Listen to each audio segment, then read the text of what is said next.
सगळ्यांचं पुन्हा एकदा व्हिडिओमध्ये मनापासून स्वागत आहे। आता थंबनेल बघून तर तुमच्या लक्षात आलं असेल आजचा व्हिडिओ कशाच्या संदर्भात आहे आणि तुमच्या सगळ्यांच्या मनात एकच प्रश्न उभा राहिला असेल, ताई तुमचे तर चॅनल वेगवेगळे व्हिडिओ असतात, वेगवेगळ्या कॅटेगरी मधला असेल आणि तुम्ही का आम्हाला असं शिकवताय, तुम्ही का आम्हाला असं सांगताय। तर सगळ्यात पहिलं महत्त्वाचं म्हणजे समजून घ्या, माझा चॅनल मॉनिटाईज झाला त्यावेळेला एकाच कॅटेगरी मधला होता। वेगवेगळ्या कॅटेगरीतले व्हिडिओ अजिबात मी टाकले नव्हते। पहिल्यापासून मी एकाच कॅटेगरीवर काम केलं म्हणून तर म्हणजे चॅनल पटकन मॉनिटाईज झाला।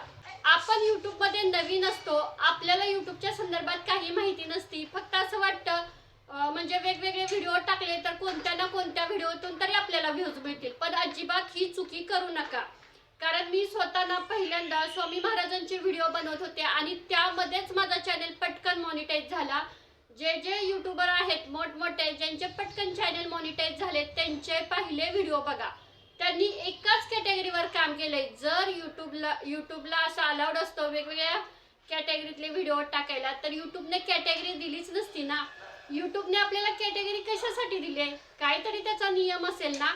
आता ठीक आहे, चॅनल मॉनिटाईज झाल्यानंतर पहिल्यांदा कसं आहे, सगळ्यात महत्त्वाचं आपल्याला चॅनल मॉनिटाईज करणं खूप महत्त्वाचं आहे। माझा चॅनल मॉनिटाईज झाला त्यानंतर मी वेगवेगळ्या कॅटेगरीतले जसे सबस्क्रायबर मला प्रश्न विचारतील तसे मी व्हिडिओ टाकत गेले, त्यामुळे तुम्हाला माझ्या चॅनलवर वेगवेगळ्या कॅटेगरीतले व्हिडिओ दिसतात। पण मी शक्यतो यूट्यूबची माहिती आणि मोटिवेशन हे दोनच टॉपिक घेतलेले आहेत। का तर ज्यावेळेला यूट्यूबवर व्हिडिओ टाकून ज्यावेळेला लोक डिमोटिवेट होतात त्यावेळेला त्यांना तिथेच मोटिवेट करू शकेल या हेतूने मी दोन्ही प्रकारचे व्हिडिओ टाकत असते। कसं असतं सांगते, सुरुवातीला आपल्याकडून काय चूक होते, आपण नवीन असतो यूट्यूबला आपल्याबद्दल काही माहिती नसतं। आपण काय करतो, आज कुकिंगचे व्हिडिओ टाकले, उद्या व्लॉगिंग टाकलं, परवा मोटिवेशन, नंतर असं म्हणजे वेगवेगळ्या कॅटेगरीतले व्हिडिओ टाकल्यामुळं काय होतं, यूट्यूबचं अल्गोरिथम गोंधळात पडतं। बाबा नक्की ह्याचं चॅनल कोणत्या प्रकारातलं आहे, त्या यूट्यूबच्या अल्गोरिथमचं काय काम आहे। आपल्या म्हणजे वेगवेगळ्या कॅटेगरीतले व्हिडिओ असतात, कॅटेगरी प्रमाणे ते व्हिडिओ पुढे पाठवायचे। आता आपण जर एकाच चॅनलवर वेगवेगळी कॅटेगरी टाकली आणि जर कॅटेगरी सारखे चेंज करत बसलं तर यूट्यूब आपला चॅनल किंवा व्हिडिओ अजिबात पुढे पाठवत नाहीत। कारण यूट्यूबचं अल्गोरिथम एवढं कन्फ्यूज होतं की मी नक्की तुमचे व्हिडिओ कोणाला पाठवू, तुम्ही वेगवेगळे कॅटेगरीतले व्हिडिओ टाकते, मग नक्की कोणाला व्हिडिओ पाठवायचे। त्यामुळे यूट्यूबचं अल्गोरिथम गोंधळतं आणि आपले व्हिडिओ अजिबात पुढे पाठवत नाही। ही सुद्धा नवीन असतो त्यावेळेला बरेच जण म्हणतात व्ह्यूज येत नाही, सबस्क्रायबर सोडून जातात, हे सुद्धा कारण असतं। कारण एखादा यूट्यूबर एखादा सबस्क्रायबर तुम्हाला सबस्क्राईब का करतो, तर तो तुमचा एखादा व्हिडिओ बघतो, त्याला तो व्हिडिओ एवढा आवडलेला असतो, मग त्याला असं वाटतं की जाऊ दे आपण यांना सबस्क्राईब करावं, कारण याच संदर्भातले वेगवेगळे व्हिडिओ आले तर आपल्याला ऐकायला मिळतील, आपल्याकडून मिस नको व्हायला, म्हणून तो आपल्याला सबस्क्राईब करून ठेवतो। ठीक आहे, आज आपण कुकिंगचे व्हिडिओ टाकले, त्याला आपले कुकिंगचे व्हिडिओ आवडले म्हणून तो आपल्या चॅनलवर आला।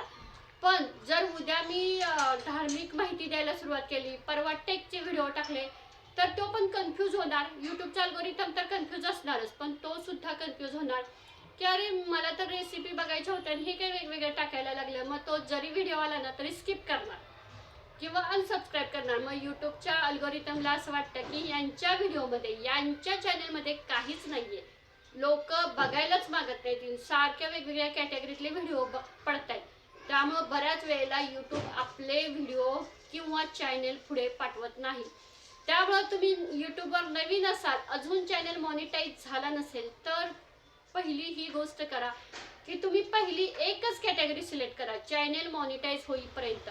एकाच कॅटेगरीमधून चॅनल पटकन मॉनिटाईज होतात। कारण काय होतं, कॅटेगरी एकच असली तर यूट्यूबच्या अल्गोरिथमला पण कळतं की तुमचा चॅनल कशाच्या संदर्भात आहे आणि तुमचा व्हिडिओ पडल्यानंतर यूट्यूब तुमचे व्हिडिओ अशाच लोकांना पाठवतो जी लोक सर्च करत असतात किंवा ज्या लोकांना गरज असते। कारण यूट्यूबला तुमची कॅटेगरी माहीत असते, मग त्याच एका प्रकारचे, त्यामुळे तुम्हाला सबस्क्रायबर पण तुमचे पहिल्यापासून शेवटपर्यंत तुमच्या सोबत राहतात। तर आता तुम्ही माझ्या चॅनलचं बघितलं, कितीतरी सबस्क्रायबर येतात सोडून जातात वेगवेगळे विषय घेतल्यामुळे। मग तुम्ही अशी चूक करू नका, मी तर केली चूक ठीक आहे, पण तुम्ही सुद्धा अशी चूक करू नका। कारण लवकर यूट्यूबमध्ये यशस्वी होण्यासाठी आपण एकच करू शकतो की एकाच कॅटेगरीमध्ये एकाच व्हिडिओ म्हणजे एकाच व्हिडिओंच्यावर काम करायचंय. आता ठीक आहे, तुमचा अजून पण तुम्हाला एक सांगते, तुमचा जर रेसिपीचं चॅनल असेल ठीक आहे, तर तुम्ही त्यामध्ये म्हणजे आता ठीक आहे वेगवेगळ्या रेसिपी टाकताय, तर त्यामध्ये तुम्ही रेसिपीच्या म्हणजे किचनच्या संदर्भात काय काय आहे त्या संदर्भातले व्हिडिओ टाकू शकता.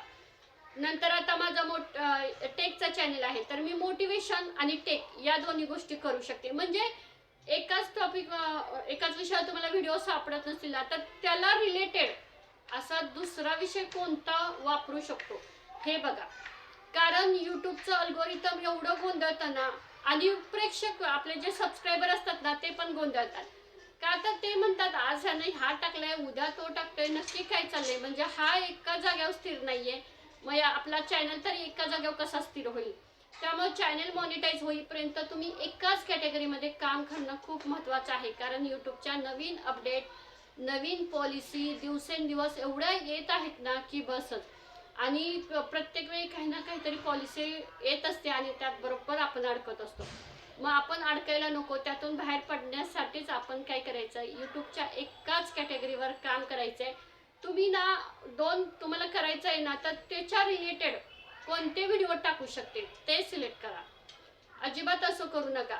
आणि जर समजा तुमचं अजून एक सांगते, जर तुम्ही एकाच म्हणजे वेगवेगळ्या कॅटेगरीतले जर एका चॅनलवर व्हिडिओ टाकत असाल तर तुमची बोलण्याची पद्धत, तुम्ही कसं लोकांना मोटिवेट करताय, कसं तुमच्या व्हिडिओवर अट्रॅक्ट करून थांबवताय, किती एंगेजमेंट वाढवताय, यावर सुद्धा तुमचे व्हिडिओ अवलंबून असतात. ठीक आहे, तुम्ही वेगवेगळ्या कॅटेगरीतले व्हिडिओ टाकताय पण लोक आवर्जून, तुम्ही कोणत्याही कॅटेगरीतला व्हिडिओ टाका, जर लोक तुमच्या आवर्जून जर व्हिडिओ बघत असेल ना तर यूट्यूब असे व्हिडिओ पुढे पाठवतो ना, असा चॅनल सुद्धा पुढे पाठवतो.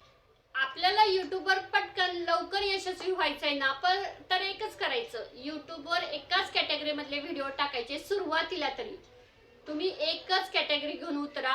त्यामुळे काय होणार, तुमचे सबस्क्रायबर तुमच्या आवडीने व्हिडिओ बघणार आणि ज्यांनी तुम्हाला सबस्क्राईब केले ते तुमचे लास्टपर्यंत टिकून राहणार, प्रॉपर तुमचा व्हिडिओ बघणार. यामुळे तुमचं वॉच टाइम पण वाढेल, सबस्क्रायबर पण वाढतील आणि व्ह्यूज पण वाढतील तुमचे. जे आता बघा ठीक आहे, आता मी कसं केलेलं, स्वामींचे व्हिडिओ टाकत होते. मग सुरुवातीचे जे माझे सबस्क्रायबर होते ते स्वामी भक्त होते आणि त्यांनी मला सबस्क्राईब केलेलं. मग माझा व्हिडिओ पडला की ते प्रॉपर सगळा व्हिडिओ बघायचं. मग यूट्यूबला काय वाटायचं, यांचे जे सबस्क्रायबर आहेत ते ह्यांचा व्हिडिओ प्रॉपर बघतायत, त्यामुळे यूट्यूब काय करायचे, माझे व्हिडिओ पुढे पाठवायचे. मग असं असतं सुरुवातीला. त्यामुळे तर चॅनल आपण पटकन मॉनिटाईज करून घेता येतो. पण वेगवेगळ्या कॅटेगरी बदलल्या ना की यूट्यूब पण गोंधळत, अरे ह्यांचा नक्की कोणाला चॅनल पाठवायचा, यांचा व्हिडिओ नक्की कोणाला पाठवायचा.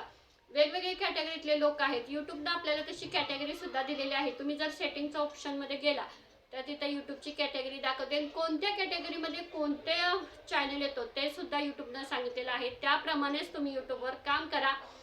ठीक आहे, तुम्ही मोठमोठ्या युट्यूबरांचे चॅनल पहिल्या आधीचे व्हिडिओ बघा, त्यांनी कशामध्ये त्यांचा चॅनल मॉनिटाईज केलेला आणि नंतर ते वेगवेगळ्या फील्डमध्ये उतरलेले आहेत. सुरुवातीला प्रत्येकाची कॅटेगरी एकच होती, पण नंतर त्यांनी वेगवेगळ्या कॅटेगरी वापरले असतील. तुम्ही सुद्धा तुमचा चॅनल मॉनिटाईज करायचा असेल तर सुरुवातीला एकच कॅटेगरीवर काम करणं खूप महत्त्वाचं आहे. तुम्ही जर वेगवेगळ्या कॅटेगरीवर काम केलं तर यूट्यूबचं अल्गोरिदम गोंधळात पडेल आणि तुमच्या व्हिडिओंना व्ह्यूज कमी येतील. मग त्यामुळे यूट्यूब तुमचा चॅनल पुढे पाठवणार नाही, जास्त रीच मिळत नाही, लोकांपर्यंत जास्त पोहोचता येत नाही.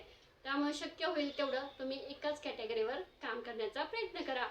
तुमच्या यूट्यूबच्या संदर्भात अजून काही अडचणी असतील तर नक्की मला सांगा प्लीज. आणि आता तुम्ही असा गोंधळ मनात घेऊ नका की ह्या ताई सांगतायत तर यांच्या चॅनलच्या वेगवेगळ्या कॅटेगरी आहेत. तर मी जसं म्हणजे सुरुवातीला मला या सुद्धा गोष्टी त्यावेळेला मी टाकले, पण नंतर मी चॅनल मॉनिटाईज झाल्यानंतर वेगवेगळ्या कॅटेगरीतले व्हिडिओ टाकले. तोपर्यंत मी एकाच ह्याच्यावर काम केलंय. त्यामुळे प्लीज सगळ्यांनी समजून घ्या. तुमच्या काही अडचणी असतील तर नक्की सांगा यूट्यूबच्या संदर्भात. मी मला होईल तेवढी तुम्हाला मदत करण्याचा प्रयत्न करेन.